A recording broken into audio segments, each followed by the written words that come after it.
Hare Krishna, Krishna Krishna, Hare Hare, Hare Ram, Ram Ram, Hare Hare. Itai Gauranga, Hari Bol. So, this is Avadhoot Maharaj, Bhaktivedanta Avadhoot Swami. I'm going to speak a little about how I came to Krishna consciousness, how I met Srila Prabhupada, and my life in Krishna consciousness.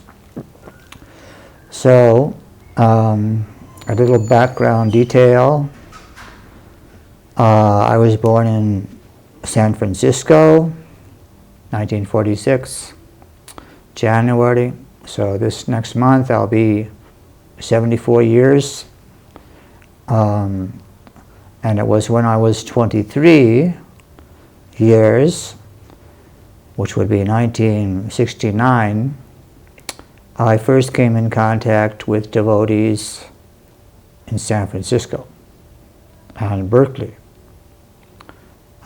Previous to this, I was going to the university in Los Angeles, and I could not figure out what I wanted to do.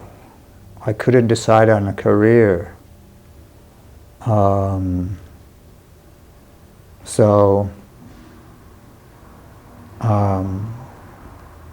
As a result, I began to diversify into spiritual kind of interests. I started doing yoga meditation under the auspices of Transcendental Meditation, Maharishi Mahesh Yogi, who was, you could say also an entrepreneur, because he was charging money for mantras, which is not allowed or stipulated in the Vedas. The Guru gives the disciple, or those who are sincere, a mantra and then educates him or her. So, nonetheless, I did receive a mantra and began chanting, became vegetarian more or less. I started reading other books of other Indian yogis. Also met another yogi named Satchidananda Swami.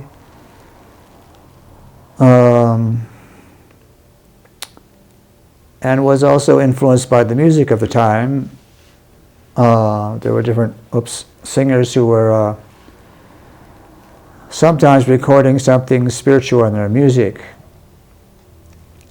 So during college, there's a lot of nonsense. So many people were listening to Richard Alpert, Timothy Leary, and their gatherings of young people hankering for something real, spiritual, and many people going to India to find something real. So there was this culture, like the movement during the late 1960s. So a lot of people were experimenting with their consciousness and coming closer and closer to concepts in the Vedas about reincarnation and yoga and meditation. So it was a very strong movement and culture, but it was also, of course, mixed up with a lot of, Western ideas. But nonetheless, I was able to see devotees chanting in Berkeley and also in San Francisco. And I remember I thought in the back of my mind, if I ever get to the bottom of the barrel, I'll join them. So bottom of the barrel means, you've tried everything and you're have no idea what to do in life. So then an interesting factor also was I came in contact with Prabhupada through the Back to Godhead magazine, which I bought from a store, a newsstand in Silicon Valley, which is where all the IT companies are, and near San Jose, California. So for 2 months I was reading this Back to Godhead magazine and trying to figure it out from my perspective. So I was getting a little bit anxious to do something. I had graduated from college, I had a degree, but I did not want to work. It just seemed like an anomaly to have to sit in an office all day. So I decided I should travel. And most of my friends in the summer, they were going to Europe, but I thought I should be different, let me go a different direction. So I decided I'll go to New Zealand and then I'll go to Australia. So my father, he was a pilot for Pan American Airlines, so he had no problem getting a ticket without cost, for his children. So I flew to Hawaii and visited, there was a group of people living on the beach, eating bananas and doing all kinds of crazy things. And then I left that kind of scene and went to New Zealand and began traveling around the North-South Islands, just meeting people. And it was a very beautiful experience. I was very happy in New Zealand. I thought maybe I should just stay here. But then something kept kind of pushing me on. No, let me go to Australia before I make a decision. So I landed in Sydney, and there, I had to adjust a little bit to the culture, which is a little bit different from America. And then I rented a car. I didn't rent a car. I bought a car for like $40. I couldn't believe anybody would sell a car for $40. So I bought it and began traveling north. And I had some objective. I had heard there was an ashram of Meher Baba. So Meher Baba, he had come to America and was preaching to movie stars in Los Angeles and was,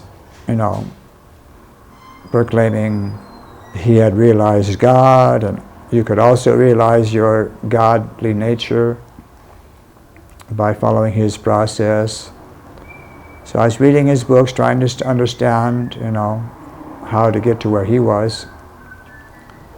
So I thought, well, let me go to his ashram. And I was driving up north in Australia, and the car broke down. So I thought, well, $40 is nothing. So I just left the car on the road. I thought, well, I just started hitchhiking. So I was hitchhiking, and nobody was stopping on the road. Usually in America, hitchhiking in those days was very easy. You could go anywhere you want, and it's like free travel. So when nobody stopped after almost an hour, I thought, maybe I shouldn't be going north. Maybe I should be going south. So I didn't have any direction, really. Fixed direction and fixed purpose. So I said, all right, I'll cross the road and see what happens. So I went on the other side of the road, and I stuck out my thumb, and the first car stopped. I said, where do you want to go? So I had to think. So I said, well, Sydney, where I came from. So the person in the car was very nice. He said, well, that's exactly where I'm going. So I said, great. So I went back to Sydney. There, there's an area called King's Cross where some of the avant-garde people, alternative kind of people live, and also some of the more degraded people live. But anyway, I got an apartment, and the apartment happened to be next to the temple, the first Australian temple, which was just opened for 1 month by Upendra and Bali Mardan, 2 disciples of Srila Bhaktivedanta Swami, who he sent to Australia to start Krishna consciousness. So, just in the course of going outside on the street, I met Upendra, who invited me to come for lunch, visit the temple, and I said sure. So the next day I was in the temple, taking prasadam, listening to Upendra, and he was very friendly. Of course, he's passed away long since, and he was married to a girl named Chitralekha, when she was still in America. So he was alone with Bali Mardan, and every day he would teach me a little bit about cooking, and he would tell stories upon stories about Prabhupada, because he was Prabhupada's cook in San Francisco, personal cook. And he would just fill me with all these stories about Prabhupada, and I listened very intently. And so I would come, every day to the temple, and I would love prasadam. Upendra was an expert cook. And my name was Bill at that time, so he said, Bill, come, you should try this halava. Or Bill, come and try this sweet rice, you're going to like it. And of course, I loved it. And there's the whole smell of the kitchen, he would chant the dal, and I was enamored, enchanted. And then the classes in Bhagavad Gita I would, listen to. And then, of course, I had a lot of questions, because I was trained in Mayavad philosophy, that was all one, Brahman, the Absolute, has no form. Although, I remember being very, very attracted to a picture of Vishnu, which Upendra had put on the wall, and but I was arguing about the idea of God being just energy. So this went on for a while, but eventually, of course, I came to accept Krishna as the form of the personality of Godhead. So at that point, I stopped arguing. Then they asked me to live in the temple and join them. So I had to think a little bit, but then I said yes. All right. So I moved in, and that was it. This was like in I think January 1970. So then we wrote a letter, to Prabhupada asking for initiation. Or actually, it was the other way around. I think they wrote the letter to Prabhupada asking if he would initiate me. Yeah, they recommended me for initiation. And then a month later, we got a letter back. So that would be February 1970. And Prabhupada said, yes, I accept you as my duly initiated disciple. Your name is Upananda Das. And you should follow, instructions I have given through the temple authorities, Upendra and Bali Mardan, and I will come and meet you when I visit Australia. So I was very happy, and every day we would, go out on the streets and chant, and we had Bhakti Godheads, which we're selling, and many people were coming. We would go to the Domain Park in Sydney, which is a big park, and Upendra was a platform speaker, a very gifted preacher, and he loved when the crowds got big, he would preach with more energy, and there were some very big crowds. So the Sunday Park preaching was a big event. And then when we would invite all the people to come to the temple, And there was a lot of people. And Upendra would always cook up a beautiful feast, rice, dal, some sweet, a vegetable, chutney. And he would always have me cook the sweet rice. So, and Bali Mardan would cook sweet balls, these gulab jamans. It was quite an event, and many people were coming, and a few people started coming in. And then eventually we moved to the beach. There's a beach in Sydney called Bondi Beach, which is the #1 beach in Sydney, full of people in the summer particularly. So when we moved to the beach, then more people joined. Chiru and Bhai Bobby, who now have 2 temples in Utah, America, they joined there. Vegavan and Parvati, who are from Sweden, and Ajit from Sweden, they also joined and contributed to translating Bhagavad Gita as it is into Swedish. And there one devotee came from England named Tirthapad, who had been there with the devotees who were working also with the Beatles. So he was the president in the beach temple near Bondi. And we had our first Indians coming, because there was a dock in Sydney for Indian ships. It was quite an active temple. And then, some things changed. Tirthapad left. Not Tirthapad, Tirthadas. No, it's Tirthapad now, unfortunately. And then Chiru became the president, and he found a place more closer to downtown Sydney, in an area called Paddington.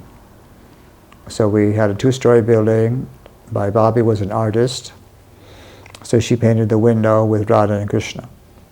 And we have Jagannath deities. And a few people also began joining, and we would do Harinam in downtown Sydney daily, except for Sunday. Upendra had left, Bali Mardan had left.